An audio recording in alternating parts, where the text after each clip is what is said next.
Hello and welcome. This is Lisa Jones, and you are listening to the Exploring Death podcast.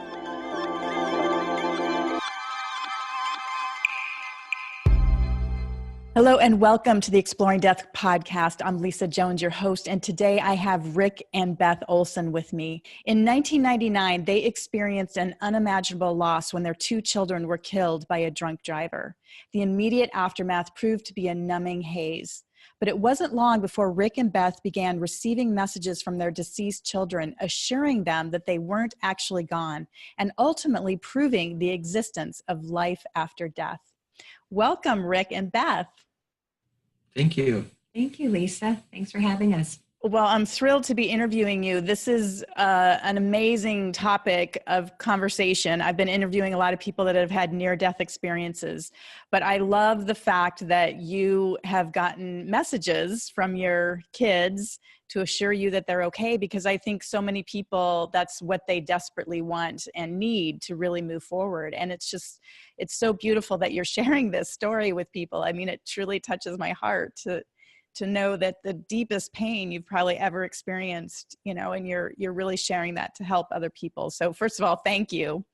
And I'd love to hear, wherever you'd like to start about how this unfolded for you. Sure.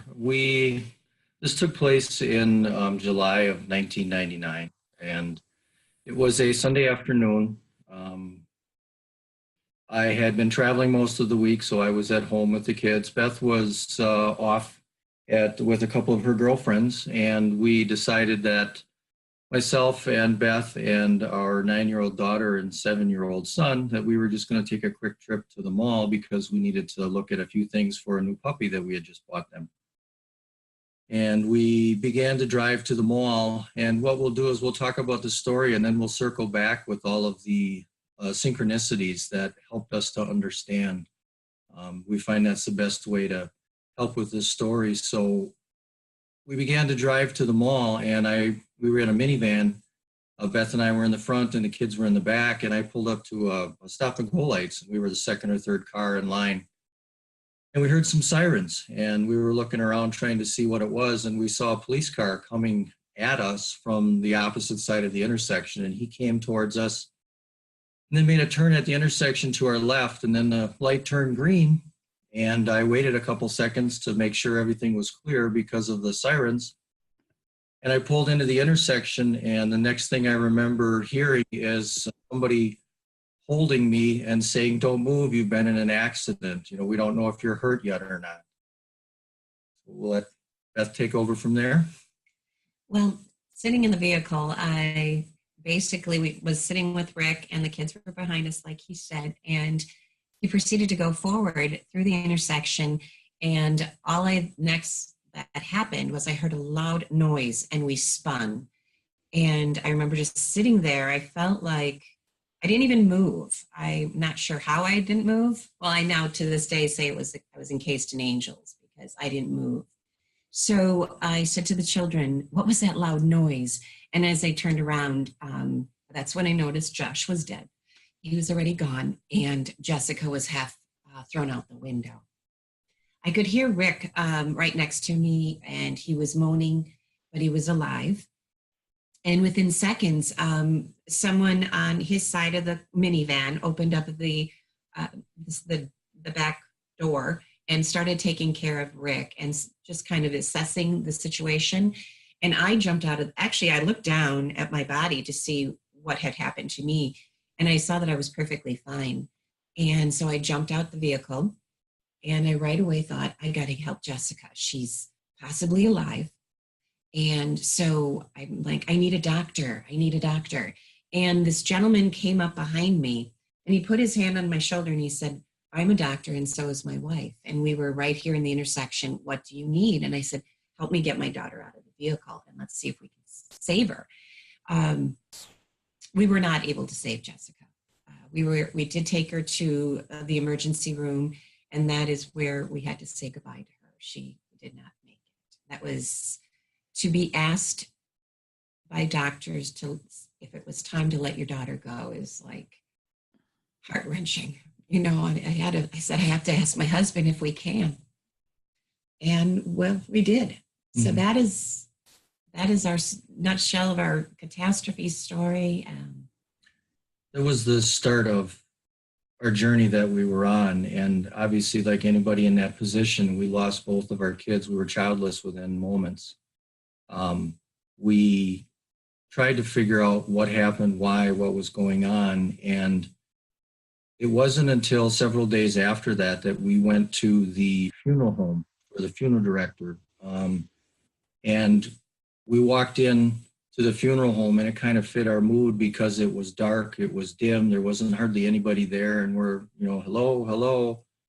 And somebody came up and asked us what we were doing there. I said, well, we're here to meet with Jim. He's taking care of our children. So she said, okay, I'll go get him. And, we're standing there waiting, looking around, still trying to, just in a shock and in a haze. And the funeral director comes walking up and he's shaking his head. He says, that Josh. He said, he won't let me get my work done. He keeps turning the lights on and off and changing my radio station, my music. He said, can you tell him to knock it off? And we looked at each other like, what, like this person was crazy. We're like, what do you mean?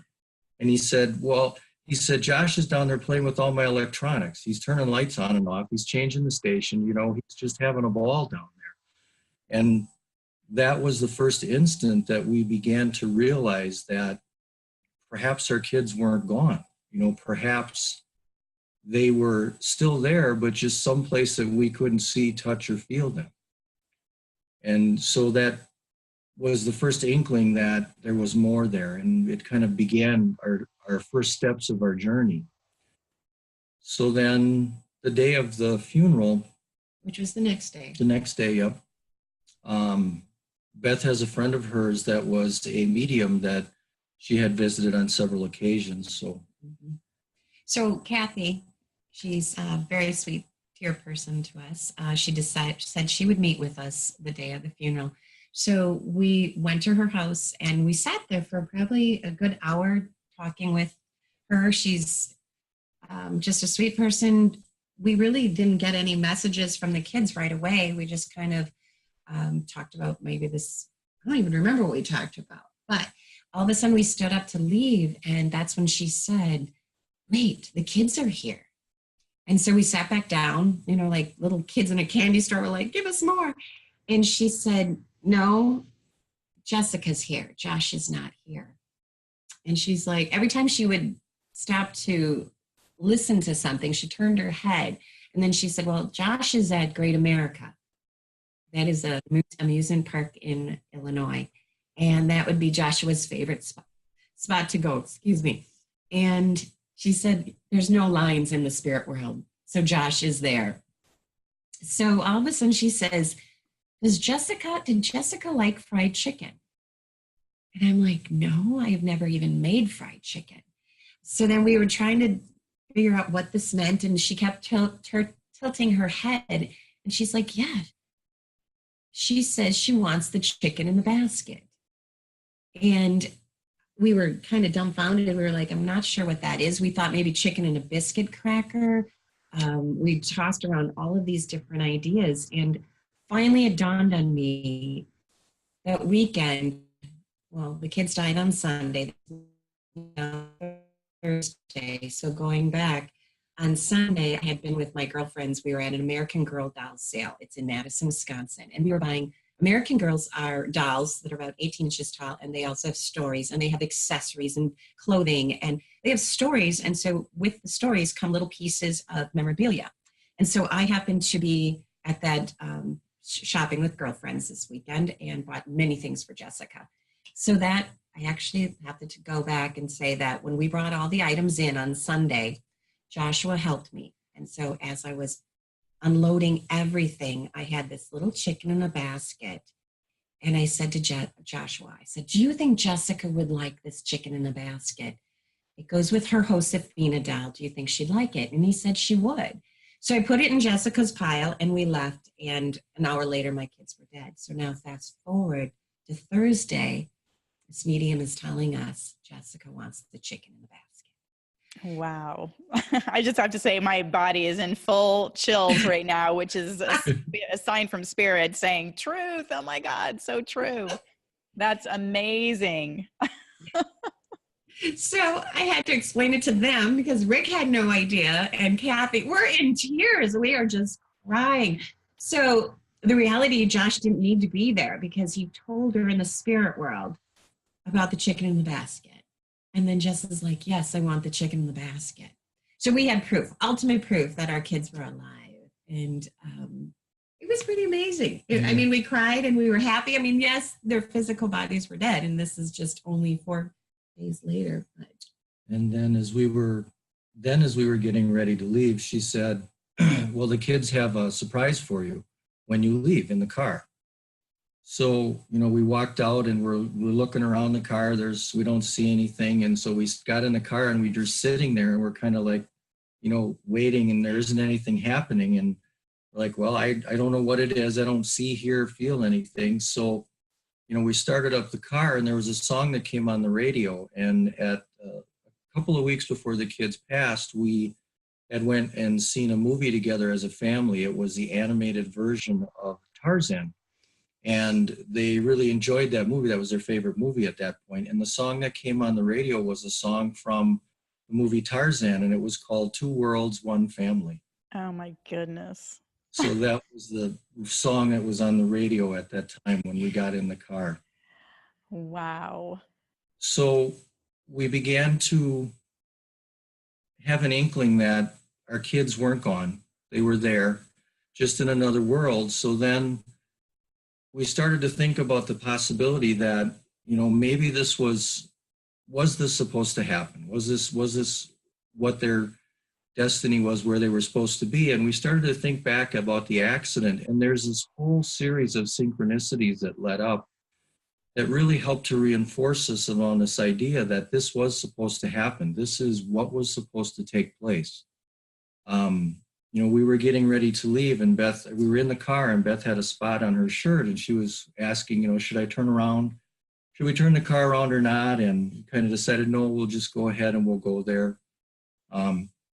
We pulled up to the intersection. The fact that I waited a couple of seconds before going through the light, the person that was holding my head was an off-duty police officer that just happened to be walking by the intersection, saw the accident, was available to help. The husband and wife doctor were literally across the intersection in a vehicle and saw the whole thing happen. The police officer that turned the corner, that was the siren that we heard initially, was able to see the whole accident occur in his rearview mirror as the drunk driver sped past him. We found out later the drunk driver was doing 80 miles an hour in the city. This was in the city. He was doing 80 miles an hour and he ran through a red light, became airborne, and broadsided our minivan. There was ambulances that were en route to a different scene that they routed to us to be able to give assistance right away. There was a Flight for Life helicopter that was already in the air that they rerouted to our accident scene. So everything that Beth needed, or that she felt that she needed to have to make sure that everything was done, that the kids were taken care of, and that there wasn't anything left to chance, everything she asked for was at that scene. Everything lined up at that moment for us to be there and for that to occur. It did take us a while to understand that. It has been 19 years. Rick started thinking about this already in August, and I would tell him to be quiet and don't say those words, just because I just felt like you can't be giving up on the kids, just don't say this is, I think it was random. I thought it was awful, and he was already making peace with it. So that was kind of our little struggle in the beginning, but we continued to get signs from our kids. We were told that we were able to take spend a couple weeks in Colorado. A friend of ours had a cabin out there and let us go out to Colorado within a couple of months after the accident. And we were told the kids were going to visit us out there. And we had a visitation from Josh in the middle of the night, one night while we were out there. We continued to get messages from them through other people or through circumstances that occurred. I don't remember my dreams normally, but one morning I woke up and I said, well, I had a dream. last night, and this was about a month or so No, after. it was basically probably 8 days. Oh, okay. So the kids died July 18th in 1999, and after probably about a week after they passed and after the funeral, I had my cycle. You know, I'm 34 years old, and so after the cycle, I took my birth control pills, and I looked at Rick and I said, "Should I keep taking these?" I said, I've learned we have no control in this world. The kids were seatbelted. We were in a minivan. We did everything to protect our children, and they still died. So I was like, there's no control. It's just, you know. So he said, no, we need to take them. We need to heal. And I'm like, I'm never going to heal from this. And so I took the birth control pills, started taking them. This is now the end of July. And so then I took them for about a week. And then all of a sudden, it was the beginning part of August. He says he has a dream. And I said, well, and you told me, and I said, I had a dream last night as well. Yep. And so we both had the same dream. We had to get the chemical out of my body. You know, they didn't say birth control pills, it was chemicals. So we threw the birth control pills in the garbage. And by the end of August, we were in Colorado, we went there to stop the world. And by the end of August, I was going down the mountain to get a birth control or a pregnancy test, and I was pregnant by the end of August. Oh my God. Wow. I'm just like in tears. Like, this is just, what a miracle. I mean, truly, that's beautiful.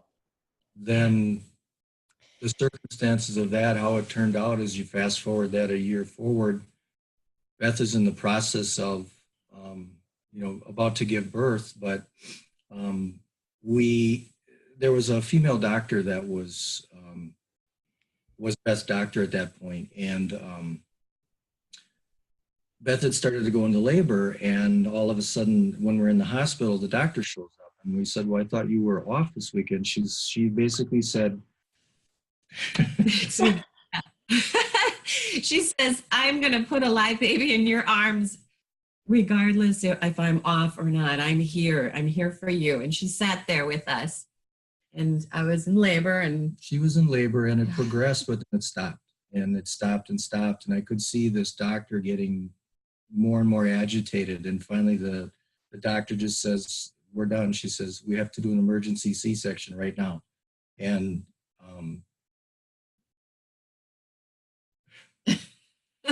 we got her. Even 19 years later, still got choked up. So what happens was, the pregnancy progressed and then stopped, and they did the emergency C-section and found out the cord had been wrapped around our son's neck.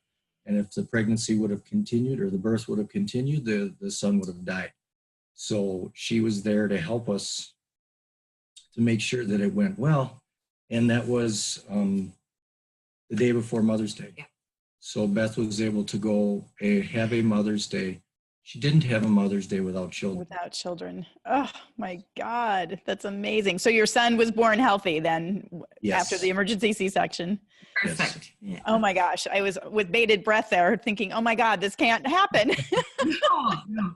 And it was such a busy night in the hospital. We were in Madison, Wisconsin's hospital, and they had so many births that night. So I think just that the pregnancy wasn't or the labor wasn't progressing, I think I would have been put on the lowest end of the totem pole.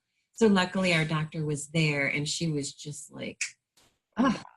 Another miracle, truly. Yeah. So there's a couple other things that happened that kind of pointed us, basically began to change besides this, losing our children, but began to change our life and put us on this path to be able to help people. And,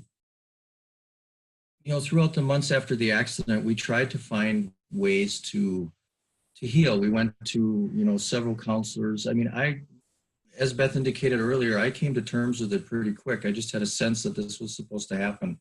And, we were moving towards something, but I didn't know what it was. So we were trying to find counselors, and we went to 4 or 5 different counselors that were supposedly grief counselors, but none of them had ever lost children. They had lost a job or been through divorce. But so finally a friend of ours suggested that we go to this retreat that she was going to, this weekend seminar. There was an individual that was was a shaman. He was teaching some of the basic shamanic techniques. And we went there, and part of the process over the weekend was to do some of these exercises with each other. So at the first break, I went up to him and mentioned to him, I said, well, I'm not sure if Beth and I should work with each other, because we've lost 2 children. And he said, well, how long ago was that? I said, oh, about 6 months ago. And he said, It was 4 months. 4 months, sorry. You got your date wrong. So he said, no. He said, you're not going to work with each other. In fact, Beth will work with me and you can work with my assistant. At one of the points in the process, he asked if he could use Beth to demonstrate on one of the healing techniques. And Beth agreed, and she did. And then he mentioned to us after that, he said, I'd like to talk to the 2 of you when the weekend is done. So we sat down with him, and he said, I want you to know that during the process of the healing, he said, your kids came to me. He said, but they weren't kids. He said, they were 7 and 8 foot tall spirits. They're very strong. They're very old. He said, they've been around for a long time. He said, he wanted us to let you know that this was supposed to happen. And then he turned to me and he said, Rick, you were unconscious during the accident, weren't you? And I said, yes. We hadn't told him anything about it. So he learned that from the kids. He says, well, you had to be unconscious because you've been a shaman many times before in previous lifetimes, and you knew the path to be able to help people cross over. He said, you had to be unconscious to help your kids cross over. He said, Beth, you had to be conscious to make sure that everything that could have been done would have been able to be done. So he said, Rick, you need to become a shaman again. That's what the kids told me. He says, you need to learn this again. So he invited us to go with him with a group of people that were going down to Peru for the turn of the century. So for those of you that aren't aware of that, the turn of the century was a big deal at that point because people didn't know with the computers if they were all going to stop and the world was going to crash. And, we felt, well, our world already crashed. So what better place to be than to be in a third world country if the rest of the world's going to crash, because it won't make a difference. So we were able to go down to Peru and visit some of the sacred sites and be on the Nazca lines and go through a number of different things over the course of 2 weeks. And one of the things that this gentleman told Beth at the healing weekend is he says, you need to find beauty. You need to find beauty again. And Beth basically used some colorful words and told I'm never going to find beauty again. One of the places we visited by boat was a nature preserve down there with seals and sea lions and walruses and dolphins. And it was, bright sunny day. We're out in the ocean in these boats looking around at all these animals, and words come tumbling out of Beth's mouth. Oh, this is all so beautiful. I wanted to take them back. I was like, what? I'm not moving on. I'm not finding these problems. That's right. Yeah, you couldn't help yourself, though. It was. One of the ceremonies we did down there was we were on the Nazca lines in the middle of the night, and there's a ceremony that takes place on one of the glyphs that's on the desert where it's a spiral that turns in on itself and turns back out. And as you walk in, from a shamanic standpoint, the significance of it is that the energy of your past is being drawn from you. Those toxic energies and those events from the past are being pulled from you. And then as you go through the center and make your way out, you're stepping forward into the destinies. And I went through that process and came out, and somebody looks at me and says, did you have gray hair when you went in? I said, no, I didn't. So my hair changed colors through the process of going through that ceremony. Oh my gosh, amazing. Not that color ever since. Yep. This color. Wow. I always tell people, it came that way. I tell people from putting up with Beth, but she doesn't like that. Yeah. I do dye my hair. Otherwise, it'd be pretty gray from living with you.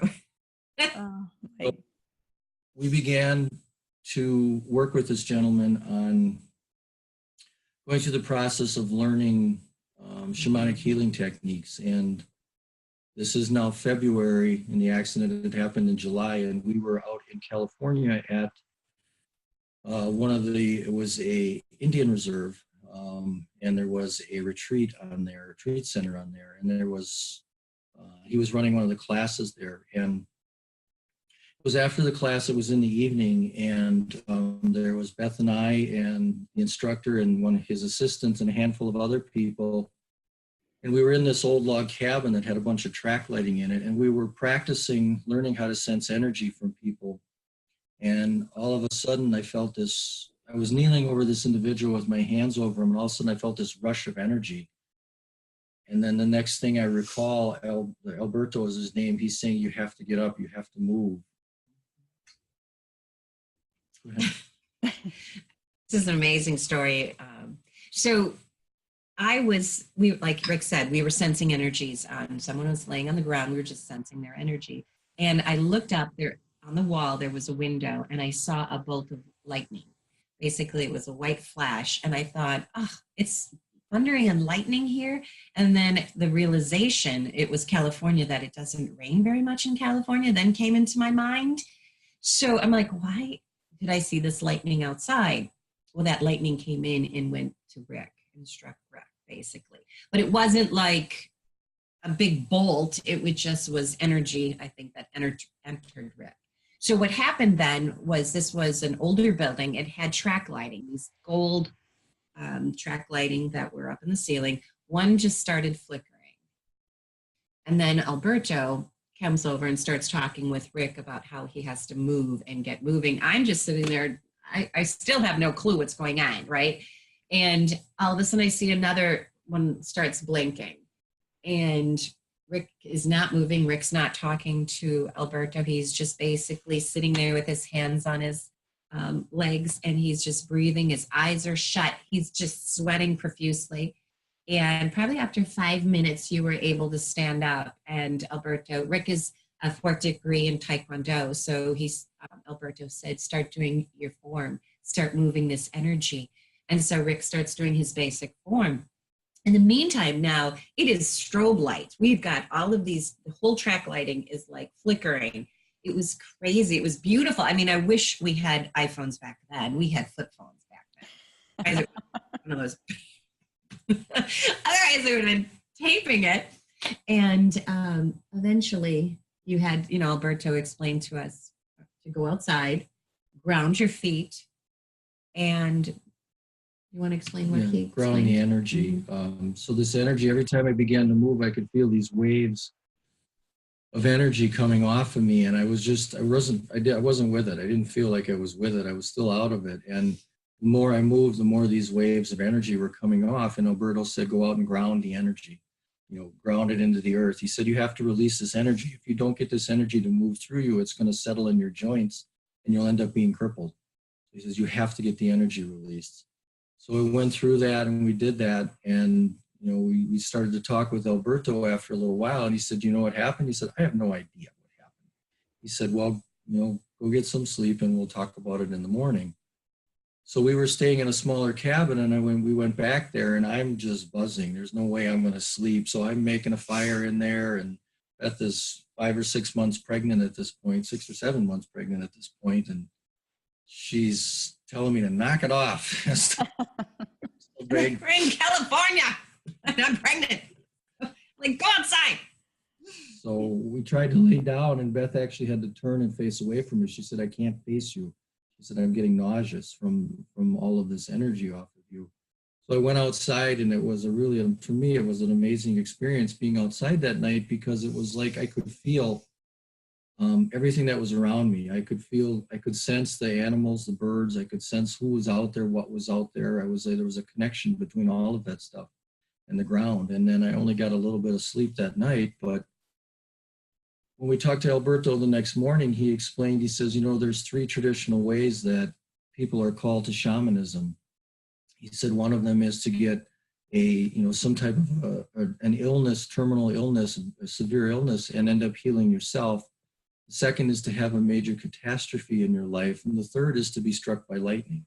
He said, you were struck by lightning last night. You were called by lightning. And, later on, we kind of started to joke about it a little bit. We said, well, we've had 2 out of the 3. He said, I'm not waiting for the third. So invitation accepted at that point, right? Yes. So ever since that time that as we began to move forward from that point, we began to understand that this whole accident with the kids happened for a reason. The kids were here for the time period that they were to put us in a position to be able to help other people. And that's what we've been able to do moving forward from there. We help people. We just sometimes just being able to talk with them, they can relate to somebody that's gone through the loss that they've experienced. Beth spends a lot of time just talking with people. I mean, we've talked at seminars, we've run, different groups in that. We do healings, shamanic healings, but we understand, we're fortunate in one sense to understand that our role this time around is to be here to help people, to help them with loss, to help them with grief, to help them begin to understand that there's more out there. There's more beyond the fact that somebody has passed on and died. They haven't died. They've just moved into a different area, a different realm, some other place that we have to just learn how to communicate and listen, because they're always sending you messages. Your loved ones are trying to communicate with you. It's just we have to learn to speak their language. Wow, I just love that so much. I feel like that's my role here on earth too, is to shine light on death and to help people understand that it's not an ending, it's a beginning. It's a new way to communicate with the physical loved one that you knew here on earth. And like you said, it's about listening, and those signs and those communications are always there, but people are so busy, and so distracted and so grief stricken generally that they can't even allow those messages in or won't, frankly. It's almost like they fall into themselves and get so caught up in just that utter grief, which is real. But also once you understand that, that there is this connection with the other world, then suddenly, to me, my life just blew up and blew out. And I mean, it used to be watching like a black and white 3-channel TV set, right? And then suddenly now I'm in a, what are those giant screens, multicolor. I mean, it's 5D. It's just amazing. Yes, it is. And there's an analogy that I've come to use with people sometimes, is the idea of losing a loved one. It's, how I relate to them with that is they say, it's like the idea of, if you had a friend and your friend came to you and said, I'm moving to the other side of the world and it's kind of a backwards area. They don't have cell phones. They don't have internet. I may be able to send you a letter or get you a message somehow, but you're not really going to be able to see me or communicate with me anymore, but I'm not really gone. I'm still there. I'm still your friend. And then when everyone's saying, so he leaves or she leaves, and every once in a while you get a little message back from them in some form as a letter, or somebody else that says, hey, I saw so-and-so the other day. He said to say hi, or she said to say hi. That's what it's like when you lose a loved one. They're not gone. They're just in a place that you can't physically see or touch them anymore, but they're continuing to reach out to you and send you messages. You just have to be available for them. I love that. That's just so true. And I think too, even whether, I call myself a medium or a psychic, all of us have those abilities. It's just a matter of, are you willing to take the time and really it's about, I think, coming within, getting in touch with your heart and allowing yourself to be open to the messages that are just there. And it's almost like a frequency, right? Like a radio station. I mean, you have to be able to tune yourself to not only receive the message, but then accept that that's true. I know so many people, they get a message or a sign and then they're questioning it, well, oh my gosh, this amazing thing happened. And, all these things will line up and they're like, but I don't really think it's, a true message. I'm like, oh my goodness. Like how many times you need to be hit over the head to accept the truth of it, Right. Exactly. Right. It's like a muscle. If you don't exercise a muscle, it's never going to develop. It's the same thing with that ability to listen or to tune in or to accept. If you begin to accept that it occurred and and tune into that, you develop that skill more and more, and it helps you to then reinforce it again and again, and it becomes easier and easier. I love that. And I guess I'm always curious about the skeptics. Again, I'm a former CPA, and this whole thing when my husband died and I had a shared death experience and went to the other side and saw him being welcomed into heaven, I mean, that completely shifted my life experience, because I was raised very religious, and truly thought he was going to hell because he hadn't been baptized. I mean, that's how I was so taken with what I was taught. But what do you say to the skeptic? What do you say to, or do you think they're on their own path? I don't know. I'm always curious. One of the ways I tell people is I said, if you really look at it, when you die, it's on one of two things. Either there's something there or there's nothing there. If you choose to believe that there's nothing there, think of the impact that has in your life and how you are going to live your life, because this is going to be the last time you'll do this or the last time you'll do that. Your approach to life and how you treat people is completely different from the fact that if you believe that there's a possibility there's something beyond there, and that there's more lifetime behind that or beyond that, the way that you approach people and treat people is completely differently. It gives you an amazing viewpoint and insight on people. And you have to make that decision. If you choose to believe that there isn't anything after life after death, it's going to be a miserable experience for you while you're here. If you choose to believe that there is something beyond death, then that allows you to treat this as a part of a journey, and you will be continuing with that journey once you cross over. And it gives you a way to be able to understand and appreciate what happens here now. Wow. Beautiful. Beautiful. Well, I'd love to pull a few cards and just see what Spirit has to say about all this amazing information that you've just shared with us. Wonderful. Great.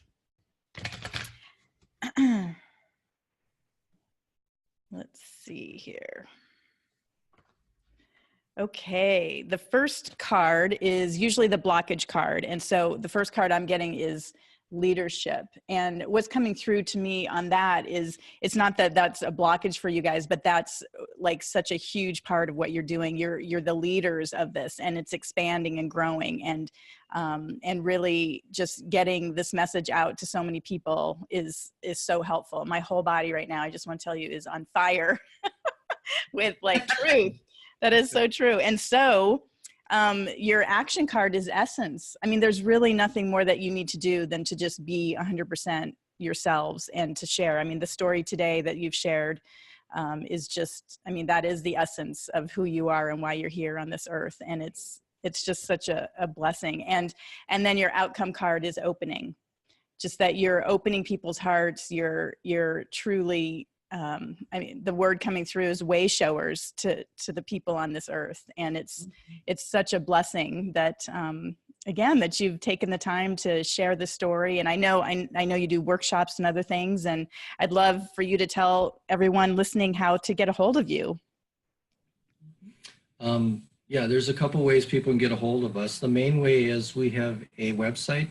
The website is weneverleftyou.com, and it's all one word. That's also the title of a book that we wrote. Yep. So I know it's kind of backwards, but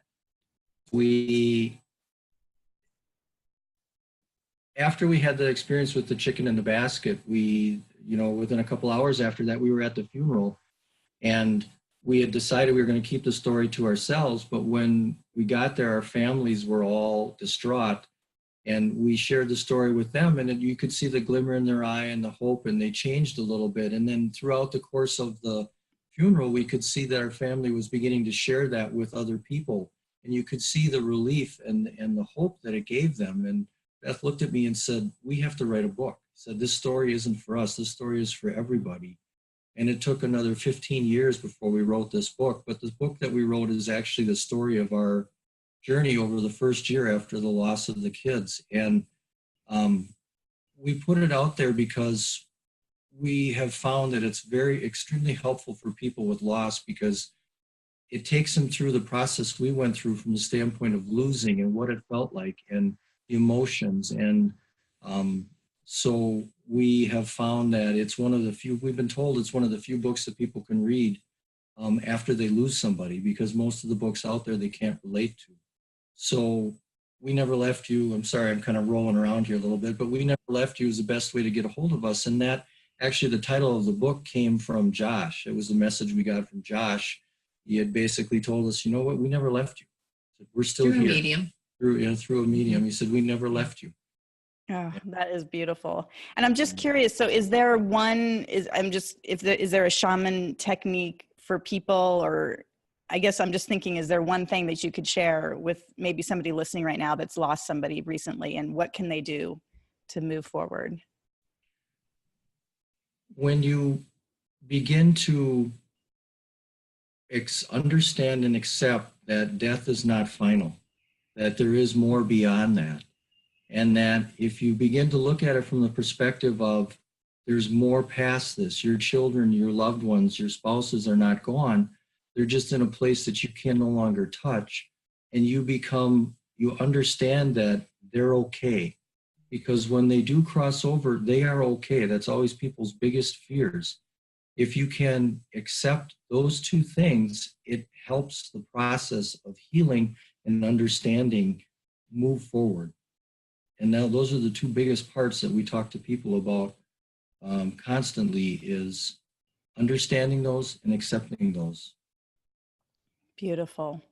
Thank you so much, Beth and Rick, for spending time with me today and sharing your story. I know that you have touched many people's hearts and that you are helping them heal on their journey of their grief. So thank you again.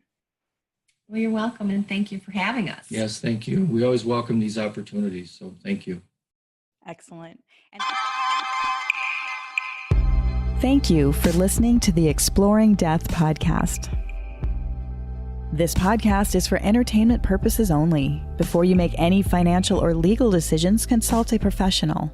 This show is copyrighted by Exploring Death. Written permission must be granted before syndication or rebroadcasting.